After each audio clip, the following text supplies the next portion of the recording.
Hello my dear students, कैसे हैं आप सभी। This is Ayushi Chaure and welcome to next topper humanities, जहां हम बनाते हैं देश का भविष्य। और भाई अब हमारी बोर्ड एक्सप्रेस के साथ हम आ चुके हैं हमारे सेकेंड लास्ट स्टेशन पे। दैट मीन्स कि हमारे 11 चैप्टर पे, जो है Mahatma Gandhi and the national movement.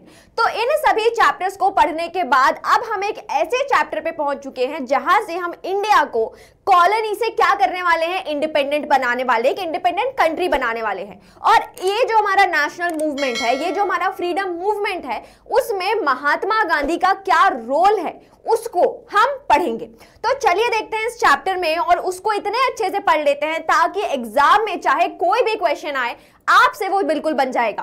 तो आइए देखते हैं। सबसे पहले अगर हम बात करें महात्मा गांधी की, तो भाई महात्मा गांधी जो है उन सभी के बारे में हम जानते हैं कि उनका जन्म पोरबंदर गुजरात में हुआ था। फिर उन्होंने अपनी पढ़ाई करी और पढ़ाई के बाद 1893 में उन्हें अपना जो लॉयर का प्रोफेशन था, उससे रिलेटेड जो काम था, उसको करने के लिए साउथ अफ्रीका को जाना पड़ा।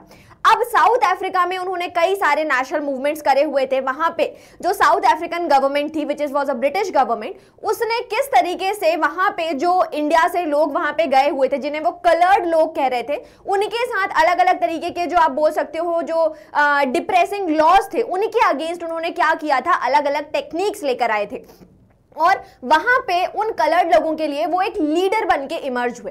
अब 1915 में जब गांधी जी वहां से साउथ अफ्रीका से कहां आते हैं, इंडिया आते हैं 9 जनवरी 1915 में, तो यहां पर भी आकर गांधी जी उन्हीं टेक्निक्स को जो वो साउथ अफ्रीका में यूज करके एक तरीके से उन्होंने सक्सेसफुल मूवमेंट्स करे हुए थे, उनका वो यहां पे यूज करते हैं। तो गांधी जी अपने साथ लेकर आते हैं कुछ टेक्निक्स, जैसे कि सबसे पहला जो है वो है सत्याग्रह। सत्याग्रह क्या हो गया बेटा? सत्याग्रह मीन्स परसुएसिव पावर, है ना। मतलब कि आप क्या कर रहे हैं, आप सत्य के लिए, आप ट्रुथ के लिए, किसी इंसान के लिए क्या कर रहे हैं, प्रोटेस्ट कर रहे हैं, लेकिन वो भी पीसफुल तरीके से, नॉन वायलेंट तरीके से। देन सेकंड जो चीज वो लेकर आए वो था हार्मनी बिटवीन द रिलीजन, कि भले ही सोसाइटी में कितने ही अलग अलग डिफरेंट कास्ट हो, क्लास हो, रिलीजन हो, कोई भी हो, लेकिन सभी को क्या करना है, एक साथ भाईचारे के साथ रहना है और सोसाइटी को एज अ यूनिट प्रेजेंट करना है। देन दूसरी जो चीज जो इंडिया में आके उन्हें ये चीज समझ में आई कि भाई इंडिया में क्या है कि there is a sharp distinction between the upper caste and the lower caste. तो इसलिए उन्होंने क्या बोला कि भाई इंडिया में भी क्या होना चाहिए, उन्होंने अपर कास्ट को ये चीज समझाई कि आपको क्या करना है, आपको जो लोअर कास्ट है हमारी सोसाइटी में, उनके साथ अगर आप किसी तरीके का ऑपरेशन कर रहे हैं तो उसको अब आप छोड़ दीजिए और उन्हें भी अपने क्या मानिए, इक्वल मानिए। और जो डिस्क्रिमिनेटेड ट्रीटमेंट हो रहा था अभी तक इन लोअर कास्ट के साथ, उसको खत्म करने की उन्होंने बात करी हुई थी। अब 1915 को जब गांधी जी साउथ अफ्रीका से इंडिया आते हैं, तो यहां पे आके उन्होंने क्या क्या पॉलिटिकल चेंजेस विटनेस करे, उनकी हम बात करते हैं। तो इंडिया देखें तो अभी भी ब्रिटिश कॉलोनी ही है। जब 1893 में गांधी जी गए थे तब भी इंडिया कॉलोनी थी और अब भी 1915 में भी वो कॉलोनी ही है। लेकिन उस टाइम पे इंडिया में एक पॉलिटिकल ऑर्गेनाइजेशन बना था जिसका नाम था इंडियन नेशनल कांग्रेस।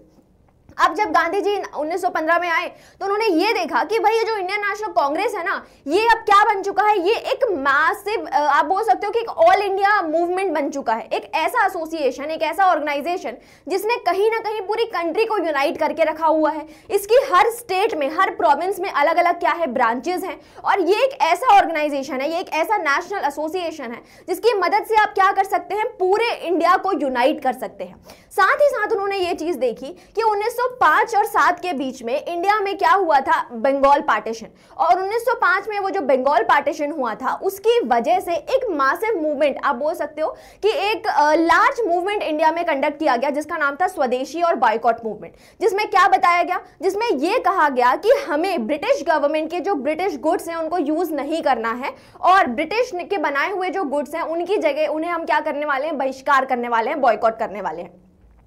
तो ये जो स्वदेशी मूवमेंट था, इसकी वजह से कंट्री में कई सारे क्या हुए, अलग अलग ग्रुप के नेशनल लीडर्स इमर्ज हुए। अब इनमें से एक जो ग्रुप था वो सपोर्ट करता था कि हमें क्या करना चाहिए, हमें जो है वो ब्रिटिशर्स से कहीं ना कहीं जो पिटिशन का, जो प्रेयर एंड पिटिशन का जो मेथड होता है उसको अपनाना चाहिए। बट 1905 में जब ये देखा गया कि आप ब्रिटिशर्स से जो एक बोल सकते हो कि एक लिबरल तरीके से आप उनके साथ बिहेव कर रहे हो, लेकिन फिर भी उन्होंने बंगाल को रिलीजन के बेसिस पे, हिंदू मुस्लिम को के बीच में दरार डालने के लिए उन्होंने बंगाल को ही डिवाइड कर दिया। तो अब एक ऐसा ग्रुप ऑफ लीडर्स इमर्ज हुए जो ये चाहते थे कि हमें क्या करना चाहिए, ब्रिटिशर्स को मिलिटेंट मूवमेंट से, मतलब कि वायलेंट तरीके से उनके अगेंस्ट सामने आना चाहिए। तो ये जो दो ग्रुप ऑफ लीडर्स कंट्री में इमर्ज हुए, एक हुए एक्सट्रीमिस्ट जो थे Lal Bal Pal, this includes Lala Lajpat Rai from the Punjab, Bal Gangadhar Tilak from the Bombay and Bipin Chandra Pal from the Bengal. तो ये तीनों जो है ये हमारे इंडिया के 3 अलग अलग प्रोविंसेस से हैं,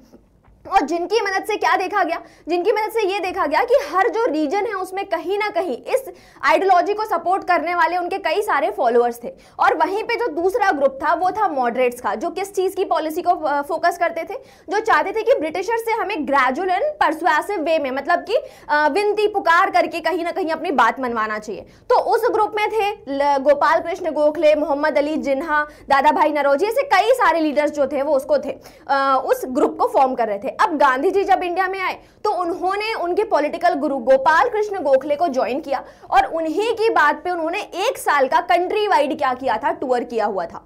अब इस टूर के बाद उन्होंने ये देखा कि भाई इंडिया जो है वो एक ऐसी कंट्री है जहां पे एक वो ग्रुप जो यहाँ पे क्या कर रहा है, मेजोरिटी को कॉन्स्टिट्यूट कर रहा है, which is the peasant and worker class, उसको निग्लेक्ट कर दिया जाता है नेशनल मूवमेंट से। और ये जो नेशनल मूवमेंट है ये सिर्फ और सिर्फ समाज का जो एक क्रीमी लेयर है, जो एक ऊंचा तबका है, वहीं तक क्या है, कंसंट्रेट होकर रह चुका है। अब इस बात को प्रेजेंट करने के लिए गांधी जी के पास मौका कब आता है, वो आया जब जो हमारा बनारस हिंदू यूनिवर्सिटी है उसका क्या हो रहा था, इनॉग्रेशन हो रहा था, और उस इनॉग्रल मीटिंग में गांधी जी को भाषण देने का मौका मिला।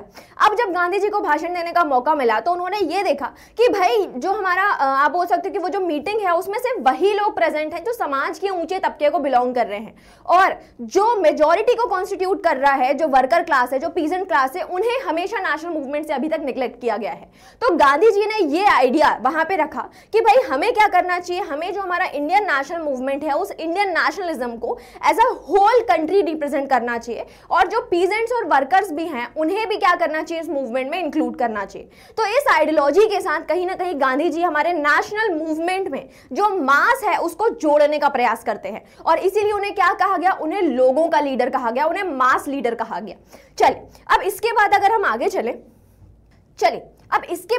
आगे चलें तो हम देखते हैं कि गांधी जी ने कैसे कई सारे छोटे छोटे प्रोटेस्ट और मूवमेंट में पार्टिसिपेट करके कहीं ना कहीं जो जन सामान्य है उनकी प्रॉब्लम्स को एड्रेस किया और उन्हें एक नेशनल, आप बोल सकते हैं, स्टेज पर लेकर आए।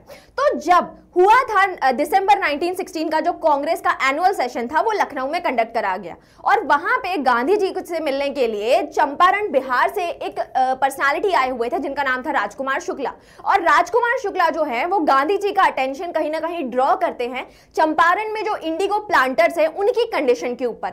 वो गांधी जी को आके ये चीज बताते हैं कि हमारे साथ जो है वो ब्रिटिश गवर्नमेंट एक तरीके से बहुत ही खराब पॉलिसी लेकर आ रही है, हमें जबरदस्ती इंडिगो का प्लांटेशन करवाया जा रहा है और बदले में उसको खरीदा भी नहीं जा रहा है। तो ये जो सारी प्रॉब्लम्स थी, इन सभी प्रॉब्लम्स को एड्रेस करने के लिए गांधी जी चंपारण से एक सत्याग्रह को लॉन्च करते हैं 1917 में। उसके बाद गांधी जी एक और मूवमेंट की तरफ आते हैं जहां पे अहमदाबाद में जो मिल वर्कर्स हैं, जो अंबालाल साराभाई की जो एक मिल फैक्ट्री थी, वहां पे देखा गया कि जो वॉर टाइम है उसमें जो वर्कर्स वहां पे काम कर रहे थे उनको उस चीज के लिए आप बोल सकते हो कि कुछ ज्यादा पेमेंट देना था। 50% वो डिमांड कर रहे थे, लेकिन जो इंडस्ट्रियलिस्ट हैं वो 25% को बोलते हैं। तो वहां पे नेगोशिएट करके जो एक हंगर स्ट्राइक देखा गया, उसके बाद गांधी जी यहां पे अहमदाबाद मिल स्ट्राइक कंडक्ट कराते हैं 1918 में। बाद में एक और पीजेंट मूवमेंट गांधी जी यहाँ पे कंडक्ट कराएंगे, कहाँ पे, खेड़ा, जिसे खेड़ा सत्याग्रह का नाम दिया गया, जहां पे भी फार्मर्स जो है कहीं ना कहीं टैक्स से रिलीफ दिलाया गया। अब ये जो तीनों मूवमेंट थे ये कंटिन्यूअसली गांधी जी की सक्सेस को ऐड करते जा रहे थे। तीनों की तीनों जो मूवमेंट थे वो सक्सेसफुल हुए, और अब गांधी जी जो है वो एक काफी पॉपुलर लीडर हो गए जिन्होंने किसकी प्रॉब्लम्स को एड्रेस किया हुआ है, जिन्होंने जन सामान्य की प्रॉब्लम को एड्रेस किया हुआ था। अब इसी वजह से कहीं ना कहीं कंट्री में एक एक्ट आता है जिसका नाम था रॉलेट एक्ट। इस एक्ट को अगर हम देखें तो ब्रिटिश गवर्नमेंट ने 1919 में, मार्च 1919 में इंडिया में पास कर दिया। अब ये जो एक्ट था इसके अकॉर्डिंग ये कहा गया कि भाई क्योंकि वॉर टाइम चल रहा है और वॉर टाइम में अब ब्रिटिश गवर्नमेंट जिस भी इंसान को ये समझेगी कि वो हमारी कंट्री के अगेंस्ट कोई रिबेलियस एक्टिविटी कर रहा है ना, कोई सेडिशियस एक्टिविटी कर रहा है, उसको विदाउट ट्रायल इनडेफिनेट पीरियड के लिए क्या कर दिया जाएगा, जेल में बंद कर दिया जाएगा। So this act authorise the government to imprison without trial any person who is suspected of terrorism.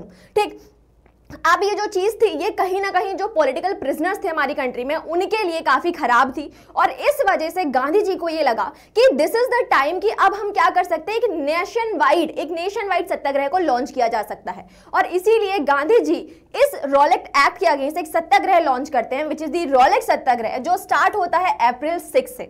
अब यहां से क्या देखा गया कि भाई जगह जगह पे रॉलेट सत्याग्रह जो है उसका विरोध देखा गया। अब यहीं पे यही विरोध जब अमृतसर में हुआ तो वहां पे जो जलियांवाला बाग था वहां पे लोग पीसफुल प्रोटेस्ट कर रहे थे और उस ही प्रोटेस्ट के ऊपर जो ब्रिगेडियर थे वहां पे जनरल डायर, उन्होंने क्या किया हुआ था, उन्होंने जाके उस पीसफुल आप बोल सकते हैं गैदरिंग के ऊपर एक तरीके से गोलियां चला दी और उन गोलियों में 400 लोग जो हैं, ये एक कमीशन की रिपोर्ट के अकॉर्डिंग है, अगर आप एक्चुअल में देखेंगे तो और ज्यादा था ये नंबर। ठीक है, तो इन सभी लोगों को, निहत्थे लोगों को एक साथ मार दिया गया on the basis of suspicion, सिर्फ शक के बेसिस पे इन सभी लोगों को मार दिया गया। अब इस चीज से जगह जगह पे ब्रिटिश गवर्नमेंट का क्या होने लगा, प्रोटेस्ट होने लगा और इसी ही के अगेंस्ट आगे जाके हम देखते हैं कि गांधी जी अब एक और मैसिव मूवमेंट जो है वो कंट्री में लॉन्च करने वाले हैं जिसका नाम है नॉन कॉर्पोरेशन मूवमेंट। अब ये जो नॉन कॉर्पोरेशन मूवमेंट है इसको लॉन्च करने के पीछे क्या क्या बेसिस थे वो देखते हैं हम लोग। तो गांधी जी ने देखा कि भाई फर्स्ट वर्ल्ड वॉर है, फर्स्ट वर्ल्ड वॉर में ब्रिटिशर्स ने कहीं ना कहीं गांधी जी को ये बोला कि आप अपने कंट्रीमैन को बोलिए कि वो क्या करें, हमारी तरफ से फर्स्ट वर्ल्ड वॉर में पार्टिसिपेट करें। लोग पार्टिसिपेट भी करते हैं लेकिन हमारे ही ऊपर बाद में क्या क्या इस तरीके से रॉलेट एक्ट और जलियांवाला बाग तरीके की जब चीजें हुई तो अब गांधी जी को लग रहा है कि भाई this is not the government जिसको आप सपोर्ट कर सकते हैं, तो हमें क्या करना है, हमें इस गवर्नमेंट से नॉन कोऑपरेट करना है, हमें इन्हें कोई भी सहयोग नहीं देना है। तो उसके लिए यही सब चीजें देखी गई। साथ ही साथ ये बोला गया कि ब्रिटिशर्स हमारे ऊपर क्या कर रहे हैं, अलग अलग तरीके के रिप्रेसिव लॉज को इंपोज कर रहे हैं, हमारे ऊपर सेंसरशिप लगाई जा रही है, रॉलेट एक्ट और जलियांवाला बाग जैसे कई सारे इवेंट्स हो रहे हैं।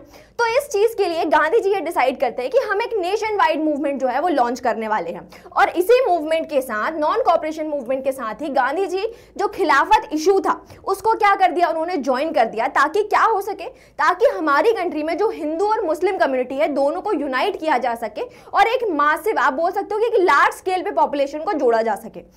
देन अगर हम बात करें इवेंट्स की कि भाई क्या हो रहा था इस नॉन कॉर्पोरेशन मूवमेंट में, तो क्या करना है आपका, सरकार को आपको असहयोग करना है। तो कैसे करेंगे आप, देखा गया कि आपको जो ब्रिटिश गवर्नमेंट हमें फॉरेन गुड्स को बेच रही है उन्हें आप खरीदने से मना कर दीजिए, उनका बॉयकॉट करिए। जो बच्चे स्कूल जा रहे हैं उन्हें ब्रिटिश गवर्नमेंट स्कूल्स में नहीं जाना है, उन्हें गवर्नमेंट सर्विसेज में नहीं पार्टिसिपेट करना है। जो ट्राइब्स हैं, स्पेशली जो नॉर्दर्न आंध्र प्रदेश की जो ट्राइब थी, उन्होंने जो फॉरेस्ट कॉलोनियल लॉज थे उन्हें मानने से मना कर दिया, पीजेंट्स ने टैक्स देने से मना कर दिया। ये सभी चीजों के थ्रू समाज का हर एक जो तबका है वो अपने अपने तरीके से जो गवर्नमेंट है उसको क्या कर रहा है, असहयोग कर रहा है, नॉन कॉपरेट कर रहा है। और ये जो पूरा मूवमेंट है उसका मेन एम क्या है कि हमें क्या चाहिए, हमें स्वराज चाहिए, हमें सेल्फ रूल चाहिए। और गांधी जी ने भी ये वादा किया था कि भाई अगर ये जो हमारा नॉन कॉपरेशन मूवमेंट है ये सही तरीके से चला तो 1 साल के अंदर हम स्वराज को हासिल कर लेंगे। लेकिन हुआ ये कि 4 फरवरी 1922 को गोरखपुर के पास एक छोटा सा गांव है चौरा चौरी, वहां पे पुलिस स्टेशन में जो प्रोटेस्टर्स थे उन्होंने आग लगा दी। और इस चीज से कहीं ना कहीं नाराज होके, दुखी होके गांधी जी जो थे उन्होंने नॉन कॉपरेशन मूवमेंट को कॉल्ड ऑफ कर दिया, क्योंकि उन्हें ये लगता था कि भाई मेरे ख्याल से अभी जो हमारे कंट्रीमैन हैं वो स्वराज के लिए तैयार नहीं है, वो इस कंसेप्ट को अभी अच्छे से समझ नहीं पाए हैं। तो ये जो नॉन कॉपरेशन मूवमेंट होता है यहां से खत्म कर दिया जाता है, कॉल्ड ऑफ कर दिया जाता है। अब इसके बाद अगर हम आगे चलें तो Gandhi ji as a people's leader है ना, कि भाई गांधी जी जो हैं लीडर्स तो अभी तक बहुत सारे आए हुए थे, लेकिन इन सभी नेशनल लीडर्स में गांधी जी ही ऐसे क्यों हैं जिन्हें आप बोल सकते हो कि लोग काफी ज्यादा रिवर कर रहे हैं, उन्हें बहुत ज्यादा मतलब लोग पूजा कर रहे हैं गांधी जी की। तो ऐसी क्या क्वालिटीज थी जिनकी वजह से गांधी जी को लोगों का लीडर कहा जाता था, पीपल का लीडर कहा जाता था। तो सबसे पहली बात यह थी कि भाई गांधी जी ने जो नेशनल मूवमेंट था उसको एक मास मूवमेंट में कन्वर्ट कर दिया।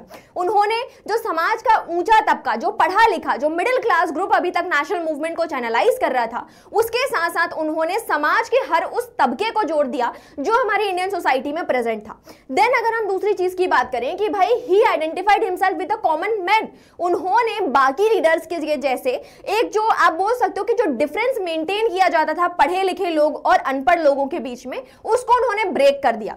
वो जिस तरीके से हमारी कंट्री के जो किसान हैं, जो वर्कर हैं, जिस तरीके से वो कपड़े पहनते थे, जो भाषा वो बोलते थे, वही भाषा गांधी जी ने भी यूज करी। उन्हीं के जैसे गांधी जी ने धोती और कुर्ता पहनना शुरू किया। उन्होंने पहले कुर्ता पहना, बाद में उस कुर्ते को भी त्याग दिया, सिर्फ धोती वो पहना करते थे। उसके बाद जिस तरीके से एक मैनुअल लेबर किया जाता है, चरखे का जो स्पिनिंग होता है, वो उन्होंने किया। उन्होंने लोगों से उनकी लोकल लैंग्वेजेस में बात करना शुरू किया। तो ये सभी चीजें जो है ये कहीं ना कहीं गांधी जी को लोगों से कहीं ना कहीं क्या कर रही थी, कनेक्ट कर रही थी। अब स्पिनिंग द यार्न उन्होंने क्या किया था भाई, चरखा चलाते थे और उस चरखे से क्या बताया गया कि भाई ये जो चरखा है वो इसलिए वो कहीं ना कहीं यूज कर रहे हैं क्योंकि उसके दो कॉजेज हैं। एक तो क्या कि भाई इससे हमारी कंट्री क्या बन रही है, सेल्फ रिलायंट बन रही है। हम जो अभी तक ब्रिटिशर्स जिन्होंने हमें टेक्सटाइल के बेसिस पे हमारी कंट्री को तोड़ दिया था, कपड़े के बेसिस पे, उस ही कपड़े को अब हम क्या करेंगे, हम खुद बनाएंगे अपने लिए कपड़ा। और दूसरी चीज ये कि जब आप चरखा चला रहे हो तो गांधी जी जो इतने पढ़े लिखे हैं, जो लंदन से जाके अपनी लॉ की डिग्री लेकर आए हैं, वो एक ऐसा काम कर रहे हैं जो हमारे समाज का कौन कर रहा है, जो वर्कर क्लास है वो कर रहा है। तो उन्होंने कहीं ना कहीं उस बाउंड्री को तोड़ा, उस डिवीजन को तोड़ा जो हमारी कंट्री में डिवाइड कर रहा था मेंटल लेबर और मैनुअल लेबर करने वाले लोगों को। देन अगर हम बात करें कि भाई गांधी जी को लोग इतना मानते थे कि उनके बारे में क्या हुई, अलग अलग रूमर्स फैलने लगी। कुछ लोग ये बोलते थे कि भाई गांधी जी को किसने भेजा हुआ था, हमारे किंग ने नहीं, मतलब ब्रिटिश किंग ने, और उन्हें ये बोला था कि आप जाइए और क्या करिए, वहां पे जाके लोगों की प्रॉब्लम्स को एड्रेस करिए। कुछ लोग ये मानते थे कि भाई गांधी जी जो है उनके पास सुपीरियर पावर है, कि जितना इंग्लैंड के मोनार्क के पास पावर नहीं है उससे ज्यादा पावर किसके पास है, गांधी जी के पास है। और उनके आने से ही ये जो कॉलोनियल रूल, ये जो ब्रिटिश सत्ता हमें इतने सालों से रूल कर रही है, वो कहीं ना कहीं खत्म हो जाएगी। उसके साथ साथ ये देखा गया कि वो लोग जो गांधी जी को क्रिटिसाइज कर रहे हैं, उनके घरों में, उनके खेतों में अपने आप ही आग लग जाती थी। ठीक है, तो ये कहीं ना कहीं समझा गया कि भाई जो लोग गांधी जी को सपोर्ट नहीं करेंगे उनके साथ जरूर कुछ ना कुछ अपशकुन हो जाने वाला है। देन गांधी जी को क्या बोला गया, गांधी जी को यह बोला गया कि ये एक ऐसे लीडर हैं जो पीजेंट के लिए मसीहा है, सेवियर है, कि अगर किसानों को कल को कुछ भी प्रॉब्लम हुई तो उनका साथ देने के लिए हमेशा कौन रहेंगे, गांधी जी रहेंगे। तो ये सारी चीजें यहाँ पे गांधी जी के बारे में कही गई। देन अगर हम आगे चलें, अब हम बात करते हैं Indian national movement under the Gandhi ji, कि भाई गांधी जी आए और गांधी जी के आने के बाद कैसे उन्होंने हमारा जो नेशनल मूवमेंट था उसको रन किया, उसको चैनलाइज किया। तो गांधी जी के आने के बाद ये देखा गया कि भाई कांग्रेस की हमारी कंट्री में अलग अलग ब्रांचेस खुली गई, हर प्रोविंस में, हर स्टेट में, आप बोल सकते हो इवन गांव तक में कांग्रेस के लिए काम करने वाले लोग होते थे। और ये जो लोग हैं ये क्या करते हैं, ये आप बोल सकते हो कांग्रेस के लिए जो एक ग्रास रूट लेवल होता है ना, वहां से उनके लिए इंफॉर्मेशन लेकर आते थे। साथ ही साथ वो जगह जहां पे है ना, ये तो क्या हो गया कि भाई ये ब्रिटिश प्रोविंसेस की बात हो गई। अब वो जगह जहां पे प्रिंसली स्टेट्स हैं, तो प्रिंसली स्टेट्स में भी स्वराज की डिमांड करने के लिए प्रजामंडल बनाए गए, जो ये कहते थे कि हमें राजा नहीं, हमें क्या चाहिए, हमें स्वराज चाहिए। साथ ही साथ प्रोविंशियल कमिटीज बनाई, जो किस बेसिस पे बनी, जो लिंग्विस्टिक बेसिस पे बनी। ब्रिटिशर्स ने, आप बोल सकते हो, जो एक तरीके से इंडिया का इलॉजिकल डिवीजन किया हुआ था, उसकी जगह पे गांधी जी ने ये फोकस किया, ये इस चीज पे एम्फसाइज किया कि आप हमारी कंट्री में जो अलग अलग लैंग्वेजेस बोली जा रही हैं, उन लैंग्वेजेस के बेसिस पे आप क्या करिए, कमिटीज बनाइए। और उन्हें ये काम दिया गया कि अब हमारी कंट्री में भी जो नेशनल मैसेज पहुंचना है वो उन्हीं की लैंग्वेज में होना चाहिए, वो हमारी नेशनल लैंग्वेज में हो, ना कि किस में हो, ना कि इंग्लिश में हो, हमारी मदर टंग में होना चाहिए वो। साथ ही साथ ये देखा गया कि भाई गांधी जी के इस नेशनल मूवमेंट से जुड़ने के लिए सिर्फ मास ही इकट्ठी नहीं हो रही है, हमारी कंट्री के जो आप बोल सकते हो एक तरीके से जो अमीर वर्ग है, जो क्रीमी क्लास है, जो इंडस्ट्रियलिस्ट है, वो भी इस मूवमेंट से ज्वाइन हो रहे हैं। और शायद उसके पीछे ये कॉज रहा होगा कि उन्हें भी ये लग रहा है कि भाई ब्रिटिश गवर्नमेंट के समय में वो अच्छे से ट्रेड नहीं कर पा रहे हैं, और अगर हमारी कंट्री इंडिपेंडेंट हो गई तो उनकी जो ट्रेड है, उनका जो काम है, उसको और ज्यादा रिकॉग्निशन मिल सकता है। तो तो कई सारे इंडस्ट्रियलिस्ट जैसे कि जीडी बिरला है, उन्होंने आप बोल सकते हो ओपनली इस चीज को सपोर्ट किया, और बाकी कई सारे ऐसे इंडस्ट्रियलिस्ट थे जिन्होंने कहीं ना कहीं लेटेंटली इस चीज को सपोर्ट किया हुआ था। Then Gandhi ji as a social reformer, कि भाई उन्होंने सिर्फ पॉलिटिकली हमारी कंट्री को रिफॉर्म नहीं किया, उन्होंने सोशली भी कहीं ना कहीं कुछ ऐसे काम किए हुए हैं जिससे सोसाइटी उन्हें क्या कर रही है, मान रही है। तो पहली जो चीज यहाँ पे गांधी जी कर रहे हैं, उन्होंने सोशल इवल, ऐसे सोशल इवल्स को टारगेट किया जैसे कि चाइल्ड मैरिज, ठीक, कि अगर समाज में कहीं चाइल्ड मैरिज हो रही है तो उसके अगेंस्ट उन्होंने अवेयरनेस जनरेट करी।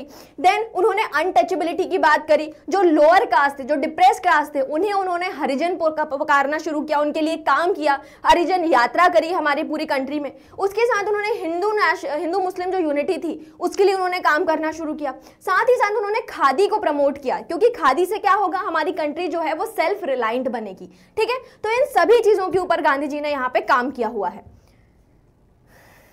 चलिए अब इसके बाद अगर हम आगे बात करें कि भाई ये जो जैसे ही 1922 में हमारा जो नॉन कॉपरेशन मूवमेंट है वो उसको कॉल्ड ऑफ किया जाता है, उसके बाद ये जो हमारे 8-10 साल हैं उन सालों में कंटिन्यूअसली कंस्ट्रक्टिव काम करे गए थे। वहां पे हमारी लोअर क्लास जो थी उनके लिए अवेयरनेस क्रिएट किया गया था, अलग अलग लेवल पे पॉलिटिकल ऑर्गेनाइजेशन बनाए हुए थे। तो ये जो कंस्ट्रक्टिव काम था ये कहीं ना कहीं हमारा जो अगला मूवमेंट है उसमें काम आने वाला है, और ये अगला मूवमेंट शुरुआत होता है साइमन कमीशन के थ्रू। 1919 में जो मॉन्टेग्यू चेम्सफोर्ड एक्ट के थ्रू, रिफॉर्म्स के थ्रू कहीं ना कहीं अलग अलग नॉर्म्स लेकर आए थे, उन्हीं नॉर्म्स को विटनेस करने के लिए ब्रिटिश गवर्नमेंट ने एक ऑल वाइट कमीशन बनाया जिसका नाम दिया गया साइमन कमीशन। और ये जो साइमन कमीशन है ये रिव्यू करने वाला है कि पिछले 10 सालों में इंडिया में किस तरीके से पॉलिटिकल प्रोग्रेस थी। अब ये जब इस तरीके का कमीशन आया तो उसमें यह देखा गया कि भाई ब्रिटिश गवर्नमेंट जो है उसने ये जो कमीशन बनाया है उसमें एक भी इंडियन मेंबर नहीं है, और इस वजह से जगह जगह पे ऑल इंडिया में क्या देखा गया, 1928 में साइमन कमीशन जहां जहां पे भी गया, हर स्टेशन पे, हर जगह पे साइमन कमीशन का विरोध। अब इस विरोध के बाद ये देखा गया कि भाई 1920 में गांधी जी क्योंकि डायरेक्टली इस साइमन कमीशन का जो प्रोटेस्ट था उसमें पार्टिसिपेट नहीं कर पाए, क्योंकि वो गुजरात में बारदोली में जो पीजेंट्स थे उनके लिए सत्याग्रह कर रहे थे।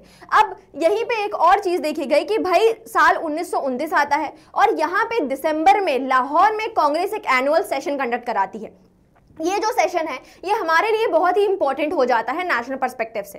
क्यों? इसके दो कॉजेस हैं। पहला जो था कि भाई अब जो है कांग्रेस में एक आप बोल सकते हो कि यंग लोगों को प्रेसिडेंट बनने का मौका दिया गया, और इनमें से जो पहले प्रेसिडेंट बने वो थे जवाहरलाल नेहरू। अब जवाहरलाल नेहरू की मदद से कांग्रेस जो है, जो हमारी इंडियन नेशनल कांग्रेस है, उसमें यंग आइडियाज का कहीं ना कहीं ये चीज देखा गया कि अब ये जो है ये नए तरीके से कांग्रेस में काम करने वाले हैं। और इन्हीं के जो कांग्रेस हुआ, ये जो सेशन हुआ, इसमें यही चीज देखी गई कि जो एक नया आइडिया था उसको लेकर आया कि भाई अभी तक तो हम क्या मांग रहे थे, हम डोमिनियन स्टेटस मांग रहे थे, हम स्वराज मांग रहे थे, बट अब हमें स्वराज नहीं चाहिए, अब हमें क्या चाहिए, अब हमें पूर्ण स्वराज चाहिए, अब हमें कंप्लीट इंडिपेंडेंस चाहिए।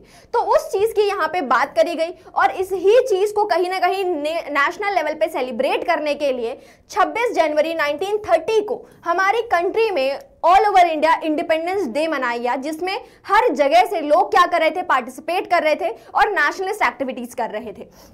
इसके बाद अगर हम देखें कि भाई ये सभी चीजें हो रही हैं, अब इसके बाद गांधी जी जो हैं वो अपनी 11 डिमांड्स लेकर पहुंचते हैं लॉर्ड इरविन के पास और उनसे बोलते हैं कि ये हमारी डिमांड्स है, आप इन्हें मान लीजिए। बट इरविन जो है वो इस चीज के लिए मना कर देते हैं, और इसके बाद गांधी जी अब जो है वो एक नेशन वाइड क्या करने वाले, एक सत्याग्रह वापस से लॉन्च करने वाले हैं।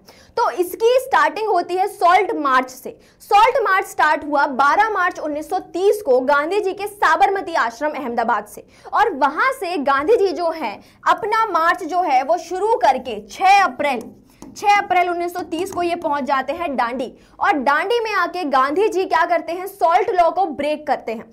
इस सॉल्ट लॉ को क्यों ब्रेक किया गया? क्योंकि सॉल्ट जो है वो एक ऐसी कमोडिटी थी जो हमारी सोसाइटी का हर वो वर्ग यूज कर रहा है, चाहे फिर वो अमीर हो, गरीब हो, हिंदू हो, मुस्लिम हो, मतलब कि एक एसेंशियल कमोडिटी है। तो ये एक ऐसा लॉ था जो हमारी सोसाइटी के हर एक वर्ग को कहीं ना कहीं अफेक्ट कर रहा था, जिसके ऊपर ब्रिटिश गवर्नमेंट हमसे क्या कर रही थी, टैक्स ले रही थी। वो चीज जो नेचर ने हमें दी हुई है उसको हमारी ही कंट्री के नेचर से क्या किया जाता है, उस चीज के ऊपर हमसे टैक्स लिया जाता है। तो इस चीज से परेशान होकर गांधी जी ने सॉल्ट लॉ को खत्म करने के लिए एक सॉल्ट मार्च स्टार्ट किया गया। अब इस सॉल्ट मार्च को फॉलो करते हुए हमारी कंट्री में अलग अलग जो जगह है वहां पे अलग अलग तरीके से अलग अलग लॉस को तोड़ा गया। ठीक, तो पहले तो हम नॉन कॉपरेशन की बात कर रहे थे, बट अब हम क्या किस चीज की बात कर रहे हैं, अब हम बात करें सिविल डिसोबीडियंस की, मतलब कि डिसोबीडियंस, अब नहीं मानना है, अब जितने भी लॉज हैं जो गवर्नमेंट ने बनाए हुए हैं उन सभी को तोड़ना है। तो इस वजह से पीजेंट्स जो हैं वो क्या कर रहे हैं, वो जिन कॉलोनियल लॉज को वो हेट कर रहे हैं, एक्सेसिव टैक्सेशन के जो लॉज बनाए गए हैं उनके ऊपर, उन सभी को तोड़ रहे हैं। जो ट्राइब्स हैं वो क्या कर रही हैं, वो अपने अपने लेवल पे जो जंगल में जो लॉ बनाए गए हैं उनके ऊपर कि अपने कैटल्स को आप नहीं चरा सकते, वो सब चीजें, तो वो फॉरेस्ट लॉ को तोड़ रहे हैं। वहीं पे जो फैक्ट्री वर्कर्स हैं वो अब स्ट्राइक पे जा चुके हैं, लॉयर जो हैं उन्होंने कोर्ट प्रैक्टिसेस को छोड़ चुके हैं, स्टूडेंट्स जो हैं उन्होंने गवर्नमेंट एजुकेशनल इंस्टीट्यूशन का बॉयकॉट कर चुके हैं। तो हर समाज जो है, हमारे समाज का हर एक पार्ट जो है वो अलग अलग तरीके से ब्रिटिश गवर्नमेंट ने जो भी लॉ बनाया था उन सभी को तोड़ रहे हैं। अब इसका एम क्या है, इसका एम भी तो हमें क्या करना है, हमें स्वराज को अचीव करना है। और उस स्वराज को अचीव करने के लिए गांधी जी सोसाइटी में कहीं ना कहीं ये मैसेज पहुंचाते हैं कि जब तक अपर कास्ट जो है वो लोअर कास्ट के लिए जो इन डिस्क्रिमिनेटरी बिहेवियर कर रहा है, जब तक उसको बंद नहीं किया जाएगा तब तक हम स्वराज को नहीं अचीव कर सकते। तो ये जरूरी है कि हमारा अपर कास्ट जो है वो अनटचेबिलिटी की प्रैक्टिस को एबॉलिश कर दे। साथ ही साथ हमारी सोसाइटी के जितने भी वर्ग हैं, चाहे वो हिंदू हो, मुस्लिम हो, सिख हो, ईसाई हो, सभी मिलकर क्या करें, यूनाइट करें और नेशनली क्या करें, इस मूवमेंट में पार्टिसिपेट करें। अब ये जो हमारा सॉल्ट मार्च या आप बोल सकते हो सिविल डिसोबीडियंस मूवमेंट है, इसका सिग्निफिकेंस क्या था? इसके सिग्निफिकेंस ये है कि भाई सबसे पहले तो ये हुआ कि जब गांधी जी ने सॉल्ट मार्च किया तो उनके साथ कई सारे आप बोल सकते हो ऐसे इंटरनेशनल जर्नलिस्ट थे जिन्होंने उनके पूरे मार्च को कवर किया और ये देखा कि भाई कैसे एक जो दुबला पतला आदमी है वो क्या कर रहा है, उसके पीछे पूरा देश चल रहा है, उनके रास्तों पे पूरा देश चल रहा है। तो इस मूवमेंट की वजह से गांधी जी को एक वर्ल्ड अटेंशन मिला। साथ ही साथ जो दूसरी चीज हुई वो ये कि ये वो मूवमेंट है जिसमें हमारी कंट्री की जो फीमेल्स हैं उनका लार्ज स्केल पे पार्टिसिपेशन देखा गया। और यहाँ पे उनमें सबसे एक प्रोमिनेंट जो थी वो थी सरोजिनी नायडू, कमला देवी चट्टोपाध्याय, जिन्होंने आप बोल सकते हो कि फीमेल्स के मूवमेंट में पार्टिसिपेट करने के लिए बहुत ज़्यादा काम किया हुआ है। उसके साथ अगर हम तीसरी चीज़ की बात करें तो वो ये था कि भाई ब्रिटिश गवर्नमेंट को अब कहीं ना कहीं ये चीज़ रियलाइज हो चुकी है कि अब हम इंडियंस को अभी तक जो डोमिनेट कर रहे थे और जो उन्हें अपना अनइक्वल ट्रीटमेंट दे रहे थे वो अब हमें खत्म करना पड़ेगा। क्यों? क्योंकि अब जो इंडियंस जो हैं वो पूरे वर्ल्ड की नजर में आ चुके हैं और इसलिए जरूरी है कि हम क्या करें, हम उनके साथ पावर शेयर करें थोड़ा बहुत, है ना। तो इस चीज के लिए कहीं ना कहीं एक और इवेंट किया जाता है which is the round table conference. तो आइए हम उसकी बात करते हैं। अब हम देखें कि भाई सिविल डिसोबीडियंस के बाद क्या हुआ। सिविल डिसोबीडियंस के बाद गांधी जी जो और जो लॉर्ड इरविन होते हैं उनके बीच में एक पैक्ट होता है which is called the Gandhi Irwin pact which was conducted in January 1931। अब इस पैक्ट में यह कहा गया कि गांधी जी को क्या करना है, अपने मूवमेंट को खत्म करना है और बदले में जो ब्रिटिश गवर्नमेंट जो है वो उनकी कुछ डिमांड्स को मान लेगी। अब देखते हैं। तो पहली चीज ये मानी गई कि भाई जितने भी पॉलिटिकल प्रिजनर्स जिनको सॉल्ट मार्च में, जिनको सिविल डिसोबीडियंस मूवमेंट में पॉलिटिकल प्रिजनर्स बना के जेल में डाला गया था, उन सभी को रिलीज करना है। दूसरी चीज ये हुई कि सॉल्ट मैन्युफैक्चरिंग को आप अलाउ कर देंगे। अब गांधी जी की तरफ से ये चीज आई कि भाई हम भी क्या करेंगे, जो ब्रिटिशर्स अभी तक लंदन में राउंड टेबल कॉन्फ्रेंस कर रहे हैं उसमें गांधी जी पार्टिसिपेट करेंगे। तो 3 राउंड टेबल कॉन्फ्रेंस में से गांधी जी और कांग्रेस ने सेकेंड राउंड टेबल कॉन्फ्रेंस में उन्होंने पार्टिसिपेट किया। पार्टिसिपेट करने के बाद ये देखा गया कि ये जो मीटिंग थी ये एक तरीके से इनकंक्लूसिव हुई, मतलब कि कुछ ही कोई डेफिनेट एक्शन नहीं लिया गया उसमें। और ये देखा गया कि भाई गांधी जी जो हैं वो वहां जाके ये बताते हैं कि मैं जो हूं वो एक नेशनल लीडर हूं। मैं हमारी कंट्री को, कांग्रेस हो, चाहे मुस्लिम लीग हो, चाहे डिप्रेस क्लास हो, चाहे प्रिंसेस हो, हर किसी को मैं रिप्रेजेंट कर रहा हूं। जिस चीज से हमारी कंट्री के जो बाकी लीडर्स हैं जैसे कि BR अम्बेडकर वो काफी नाराज हो जाते हैं और जिनके साथ बाद में क्या किया गया, पूना पैक्ट कंडक्ट कराया गया। तो ये सारी चीजें हुई। अब बाद में धीरे धीरे ये हुआ कि भाई नेशनल मूवमेंट जो है वो धीरे धीरे, जो सिविल डिसोबीडियंस था वो धीरे धीरे डाइल्यूट हुआ और 1934 आते आते civil disobedience movement finally called off कर दिया गया। और अब गांधी जी ने ये बोला कि आप अपने अपने लेवल पे इंडिविजुअल सत्याग्रह कर सकते हैं, मतलब कि जो लीडर्स हैं वो अपने अपने रीजन में लोगों के साथ सिविल डिसोबीडियंस मूवमेंट करिए। देन जो दूसरा रिफॉर्म हुआ वो ये हुआ कि गवर्नमेंट ऑफ इंडिया लेकर आई 1935 एक्ट, और इस एक्ट के थ्रू कहीं ना कहीं आप बोल सकते हो जो फेडरलिज्म का जो एक कंसेप्ट था वो हमारी कंट्री में आया। अब इसके साथ क्या हुआ कि भाई 1937 में इलेक्शन होते हैं और उन इलेक्शन में कांग्रेस जो है वो काफी अच्छा परफॉर्म करती है। 11 में से 8 प्रोविंसेस में कांग्रेस जो है वो क्या कर रही है, वो मेजोरिटी में सरकार बना रही है, उस चीज को जीत रही है। उसके बाद ये देखा गया कि भाई जो वर्ल्ड वॉर आ जाता है, वर्ल्ड वॉर सेकेंड 1939 1909 में स्टार्ट हो रहा है और इसमें जो ब्रिटिश गवर्नमेंट है वो इंडिया से सपोर्ट मांग रही है कि आप हमें सपोर्ट करिए। तो हमारे जो इंडियंस हैं, जो हमारे नेशनलिस्ट लीडर्स हैं, वो इस ही बात पे रेडी होते हैं कि अगर आप हमें इस चीज के बाद क्या करेंगे, अगर आप इस वॉर के खत्म होने के बाद अगर आप हमें स्वराज दे देंगे तो ही हम इस चीज में पार्टिसिपेट करेंगे। लेकिन ये जो ऑफर होता है ये रिजेक्ट हो जाता है, जिसकी वजह से जो हमारी कांग्रेस ने अभी तक अलग अलग प्रोविंसेस में सरकार बनाई हुई थी वो सभी उस चीज से रिजाइन कर देंगे। बाद में 1942 में सर स्टैनफोर्ड क्रिप्स की लीडरशिप में इंडिया में क्रिप्स मिशन आता है, लेकिन क्रिप्स मिशन में भी इंडिया को डोमिनियन स्टेटस जो होता है वो ऑफर किया जाता है। अब इस डोमिनियन स्टेटस से हमारे जो नेशनलिस्ट लीडर्स हैं वो नाराज होते हैं, खफा होते हैं और क्रिप्स मिशन भी एक तरीके से नेगोशिएट करने में फेल हो जाता है। So after the failure of Cripps mission ये समझा गया कि भाई अब जो है ना, अब कंट्री में इस चीज की जरूरत है कि अब हमें ब्रिटिशर्स किसी भी तरीके से हमारी कंट्री में नहीं चाहिए। अब हम क्या चाहते हैं कि ब्रिटिशर्स हमारे इंडिया से चले ही जाएं। तो इसलिए गांधी जी जो हैं वो एक नया मूवमेंट लॉन्च करते हैं जिसका नाम होता है क्विट इंडिया मूवमेंट।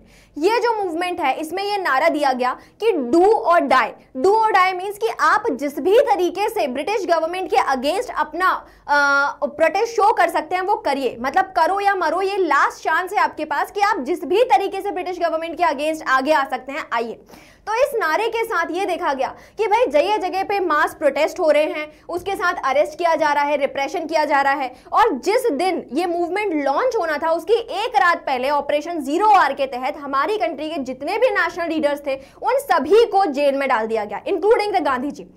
इसके बाद क्या हुआ, इसके बाद होती ये चीज है कि भाई अब ये जो मूवमेंट है इसको अंडरग्राउंड तरीके से एग्जीक्यूट किया जाता है। हमारी कंट्री के जितने भी यंग लीडर्स थे, जैसे कि उषा मेहता हो गई, जयप्रकाश नारायण हो गए, है ना, ये सभी आप बोल सकते हो एक तरीके से हिडन तरीके से इस मूवमेंट को एग्जीक्यूट करते हैं।